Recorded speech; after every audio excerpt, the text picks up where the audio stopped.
আমি কসম খেয়ে বলি, আব্দুল্লাহ বলেন আমি কসম খেয়ে বলি, কোন মানুষ যদি প্রতিদিন 300 বার করে জিকির করতে পারে, সে না জিকরে কাসীর ওয়ালা হয়ে হাসর ময়দানে উঠবে।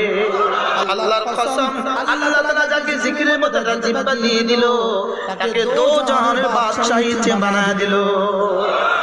জিকিরের মতো জিহ্বা যার নসিব হয়ে গেল, দো জাহানের বাদশাহীর চাবি যেন রব তার হাতে তুলে দিল। দো জাহানের সৌভাগ্যের চাবি যেন রব তার হাতে তুলে দিল।